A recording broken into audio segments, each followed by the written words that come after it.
voici le texte, je vais le lire. Jésus étant entré un jour de sabbat dans la maison de l'un des chefs des synagogues pour prendre un repas, les pharisiens l'observaient. Et voici un homme hydropique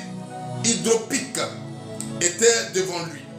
Jésus prit la parole et dit aux docteurs de la loi et aux pharisiens, est-il permis ou non de faire une guérison le jour du sabbat? Ils gardèrent le silence. Alors Jésus avança la main sur cet homme, le guérit et le renvoya.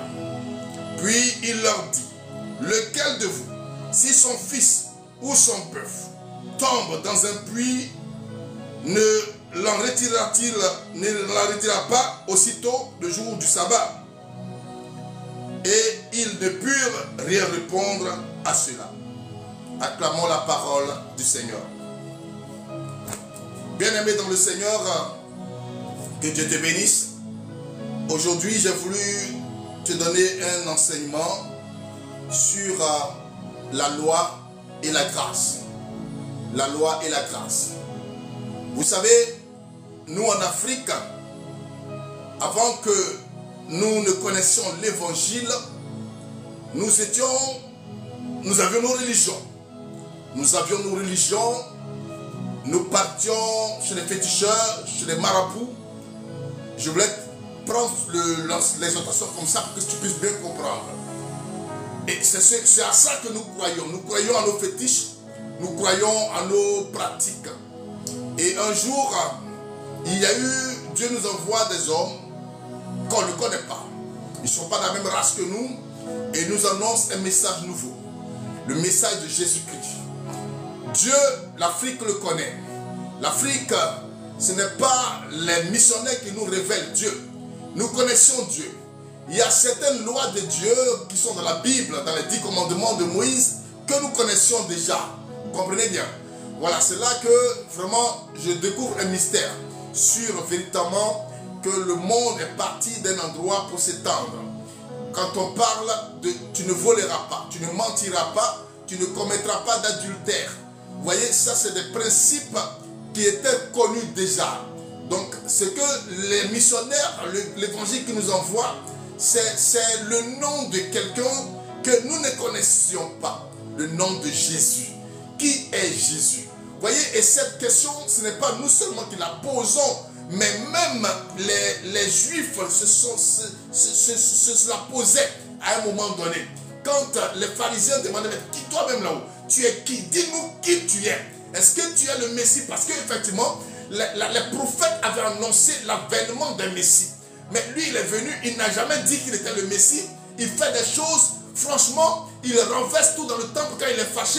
Il se promène par-ci, par-là, on ne sait pas, il guérit des gens, on ne sait rien. Vous voyez? Mais il dit que Dieu est son Père. Or, le Dieu dont il parle est ce Dieu-là qui a parlé à Moïse et qui a donné la loi à Moïse. Et c'est cette loi-là que eux, ils ont toujours respectée. Ils ont toujours observé. Alors, Jésus est venu, il dit qu'il est de Dieu. Alors, on va voir s'il est vraiment de Dieu. Il va lui aussi, effectivement, respecter la loi de Moïse. Or, cette loi dont je vais vous parler, c'est la loi du sabbat. Vous voyez, dans la loi hébraïque, le jour de sabbat, généralement on dit c'est le samedi. Le samedi était un jour qui était consacré à Dieu. Parce que dans la pensée de l'hébreu, le samedi c'est le 7e jour de la semaine. Donc, on ne partait pas, on ne faisait rien. C'est-à-dire, tout ce qu'on avait à faire, c'était d'adorer Dieu, d'aller au temple, de lire les psaumes, d'écouter la parole de Dieu. Mais on ne devait pas travailler, on ne devait pas même préparer, on préparait la veille pour manger. Le dimanche, on mangeait, mais on ne préparait pas. Il était interdit de faire une activité physique. Une activité, vraiment, c'est pas bon. Vous voyez? Et donc, le texte que nous venons de lire nous parle d'une situation qui venait compromettre l'attitude de Jésus-Christ face à cette disposition légale, cette disposition de la loi. C'est-à-dire quoi? Jésus était quelque part avec les disciples et ils étaient en train d'échanger. Alors du coup, il est venu un homme qui était malade. Le monsieur était malade. Le monsieur était malade.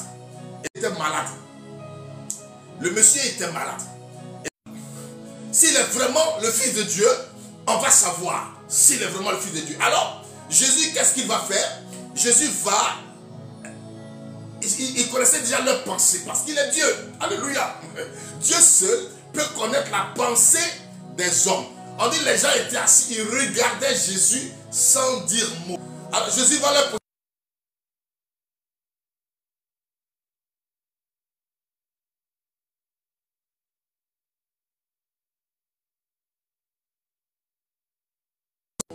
J'espère que ça va. Voilà, ça va, on me reçoit. Très bien. Donc je disais que lorsque Jésus se tourne vers eux, il va leur poser la question. Puisque c'était un jour de sabbat, et que ce jour-là, on ne fait rien, mais un malade est venu. Quelqu'un qui est malade arrive. Qu'est-ce qu'on doit faire?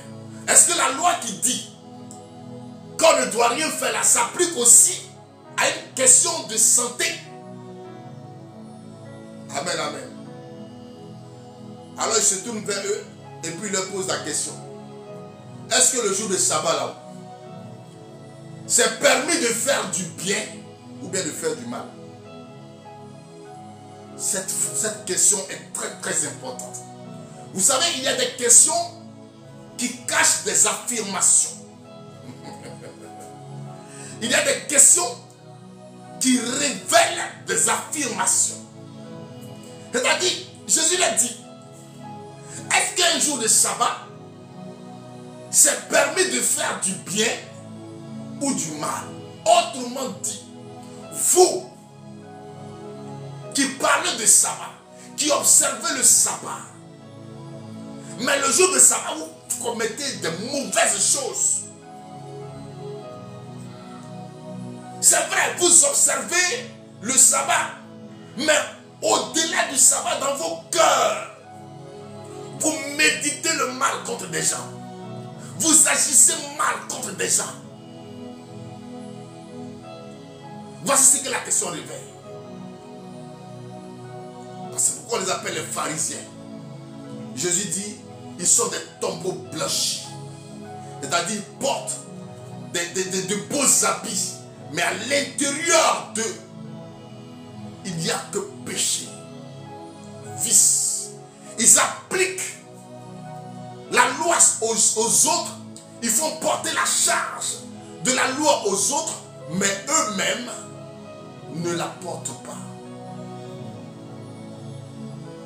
Est-ce que le jour de sabbat, on fait du bien ou on fait du mal? Première question. La Bible va dire, ils n'ont pas répondu. Aucun n'a répondu. Ils sont restés tranquilles. Alors, comme ils n'ont pas répondu, l'adage dit, celui qui ne dit rien consent.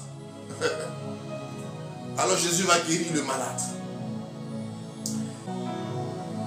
Et après, il va se tourner vers les pharisiens pour leur demander, lequel d'entre vous, si son fils venait à tomber dans un puits, ou bien même son animal, le fils est encore plus cher, on peut dire c'est un enfant, mais même son animal, tombait dans le puits le jour de sabbat, va dire comme c'est le sabbat, excusez,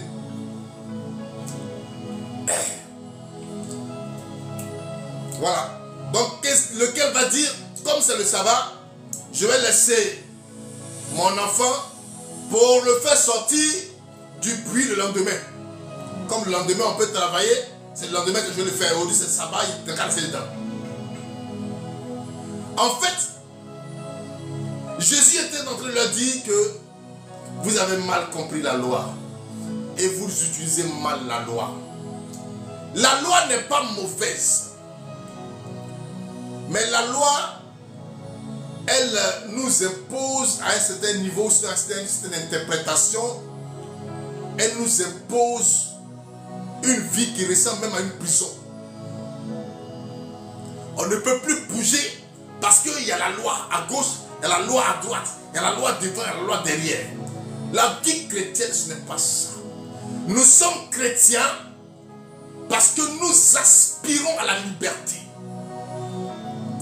Pas n'importe quelle liberté, pas au libertinage, mais à la liberté. Le Seigneur dit, le Fils de l'homme est apparu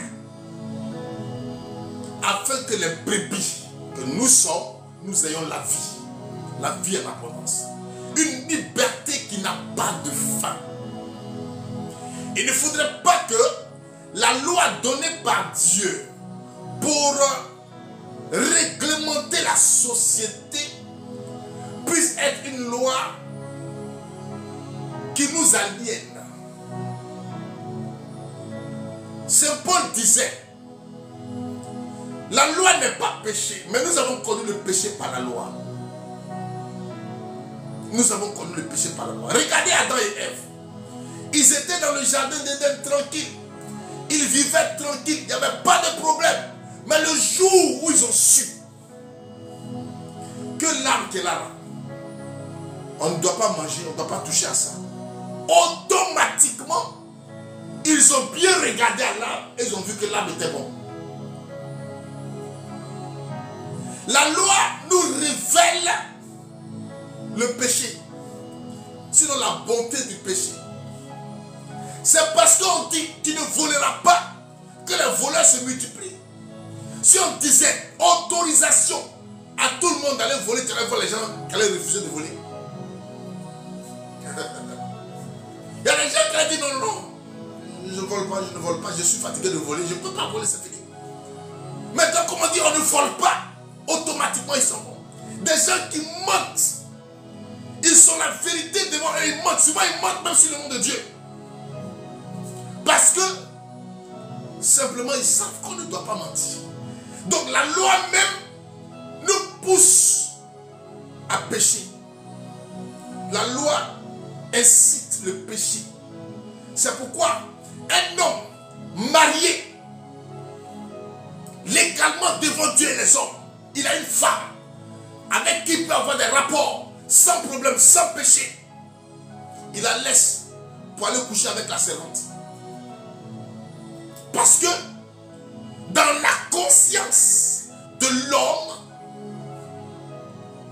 le péché est installé. Saint Paul dit, Dieu a condamné le péché dans notre corps. C'est pourquoi même le juste pêche 7 fois par jour. Le juste, il pêche 7 fois par jour. Bien-aimé dans le Seigneur, le message que je veux te donner ici, ce n'est pas le message de ne pas obéir à la loi. Parce qu'obéir à la loi, c'est être en paix même avec toi-même. Les commandements que Dieu donne à Moïse, c'est pour être en paix avec nous-mêmes. Quand tu essaie de faire quelque chose, donne-toi une semaine où les péchés qui te fatiguent, essaie de t'en éloigner un peu. Et tu verras que quelque chose d'extraordinaire se passera en toi. Une paix, une confiance en toi va commencer à naître. Mais en toute chose, il faut compter sur la miséricorde et l'amour de Dieu, la grâce de Dieu. La grâce de Dieu. Parce que l'homme est comme quoi? L'homme est comme un porc. Et j'ai compris ce passage de la Bible. Et c'est dit plusieurs fois dans la Bible, on dit, il nous a justifiés. Christ nous a justifiés.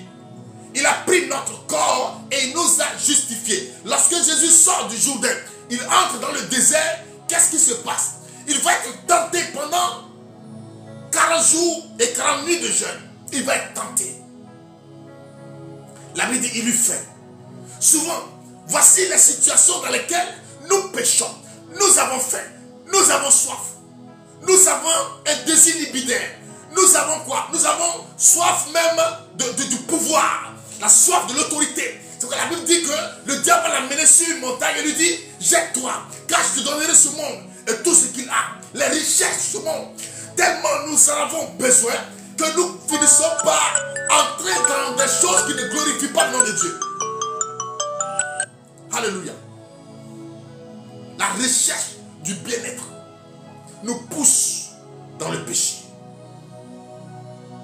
Dans tout ce que nous faisons, même à l'église, le fait de vouloir bien organiser le ministère peut t'amener à pécher. Alléluia. Donc ça veut dire que si nous comptons sur la loi pour espérer le royaume, nous sommes perdus. Ça ne veut pas dire qu'il faut pécher, non. Ça veut dire de faire des efforts. Des efforts. Dans la liturgie du chemin de la croix, l'Église nous enseigne que le Christ est tombé 3 fois avant d'arriver à la croix. On peut chuter, mais on ne plonge pas pour tomber. Alléluia. On ne plonge pas pour tomber, mais on peut chuter sur le chemin de la vie. Dans la marche avec Dieu, on peut tomber. Mais il faut se relever et compter sur la grâce de Dieu. Parce qu'un péché est égal à un péché. Il n'y a pas petit péché avec Dieu. Tu as menti, c'est comme si tu avais tué. Jésus dit, celui qui s'est fâché contre un frère, c'est comme s'il avait tué. Gloire à Dieu. Mais comptez sur la miséricorde de Dieu. La miséricorde de Dieu. Il ne faut pas nouer au cou ou à son propre cou une question de loi. Non, comme je suis bloqué, tu n'es pas bloqué. L'amour de Dieu est là. Pourquoi? La miséricorde de Dieu est là. Pourquoi? La Bible dit, en Lamentation 3, 22, il dit, les bontés de l'Éternel sont illimitées. Illimitées. Je ne sais pas. Tu te culpabilises, pourquoi? Le plus important, c'est la conversion, la repentance et le changement de vie. Tu as peut-être violé une fille, ou bien des filles, plusieurs fois. Mais tu peux changer de vie. Et tu seras une nouvelle personne. Voici le message. L'essentiel n'est pas de transgresser la loi. Mais l'essentiel est de savoir que transgresser la loi n'est pas bonne et de revenir avec Christ pour un nouveau départ. C'est pourquoi Jésus pouvait dire à Nicodème, celui qui veut voir le royaume des cieux doit naître de nouveau. La nouvelle naissance dit que la vie ancienne est passée. Ce que tu as fait par le passé, c'est le passé. Désormais, les choses sont nouvelles. C'est ça que Dieu regarde. Il oublie le passé et il regarde à l'avenir. Quelles sont les décisions que tu prends maintenant? Félix, ça va? Ayoga. Je salue aussi Eba, Ruben, Mathéo. Soyez salués. Vous voyez, c'est ça. C'est pourquoi, bien-aimés dans le Seigneur, nous devons nous attacher à Christ. Parce que c'est en lui seul qui a la miséricorde. Au début de mon enseignement, je vous ai parlé de nos pratiques anciennes. Nous allions chez les féticheurs, nous allions chez les marabouts.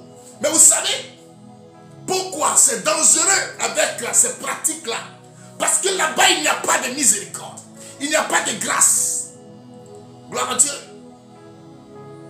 La même loi que nous avons, la même loi de Moïse, on la trouve là-bas. Tu ne commettras pas d'adultère. Tu ne commettras pas de mensonge. Tu ne voleras pas. Tout ça, ça est là-bas. Mais quand tu transgresses la loi chez eux, tu payes. En réalité, c'est là-bas que s'applique la véritable loi œil pour œil, dent pour dent.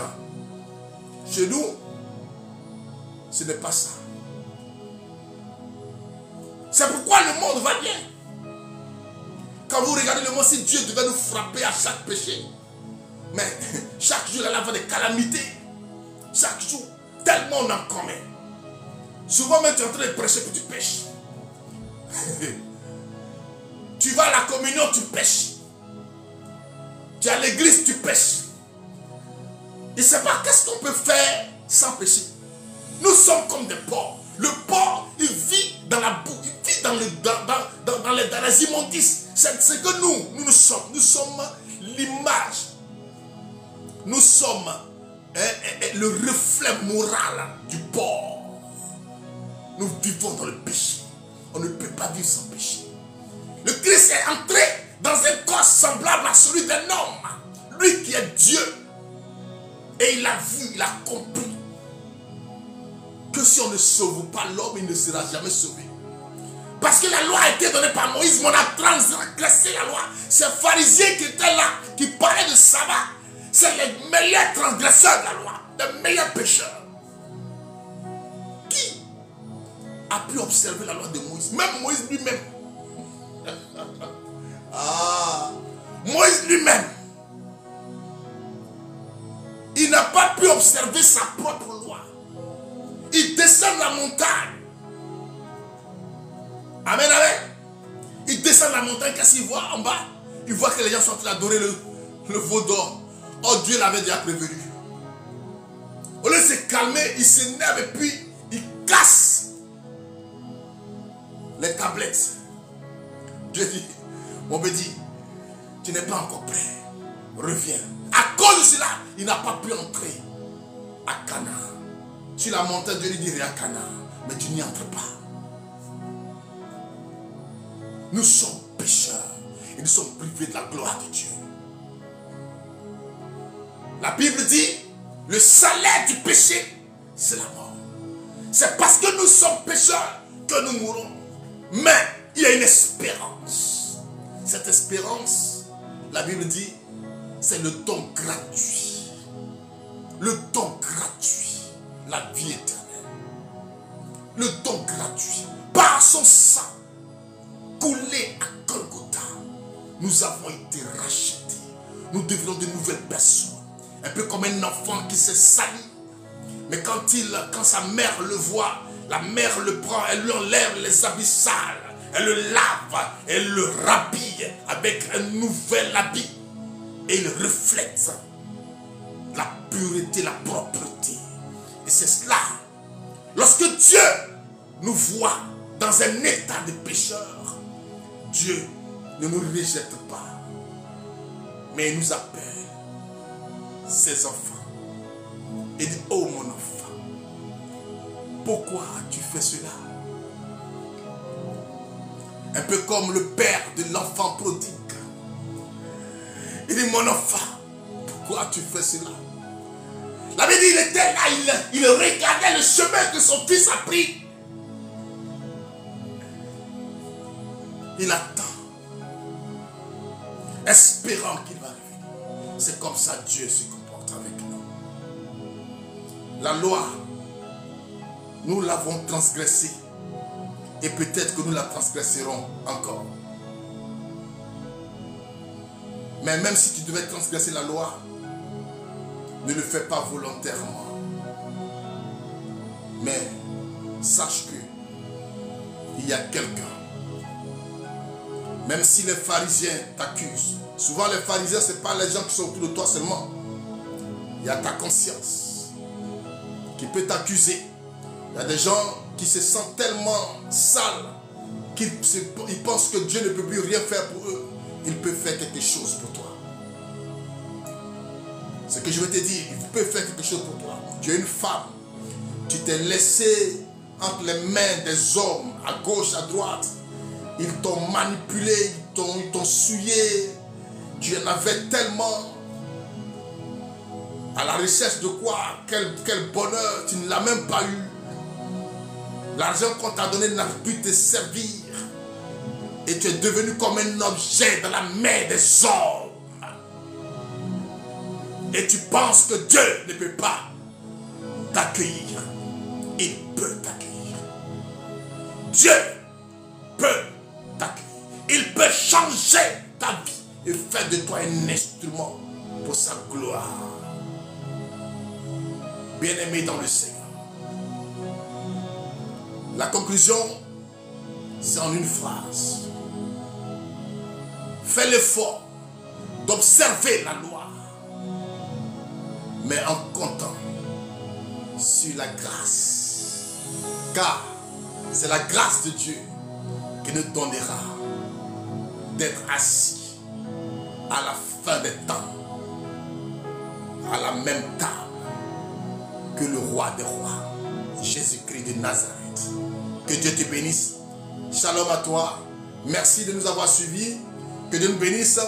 Tout à l'heure, je vais partager les différentes séquences sur TikTok. Alors, ne manquez pas de partager cette vidéo pour que les frères et sœurs puissent voir. Voilà, je vais la mettre aussi sur YouTube, je vais la mettre sur Facebook. Ne manquez pas de partager pour que Dieu puisse visiter aussi des vies. Merci Seigneur pour ce temps que tu nous as donné. Que ta grâce soit sur notre vie. Toi qui vis et règnes pour les siècles des siècles. Je vais entendre un amen.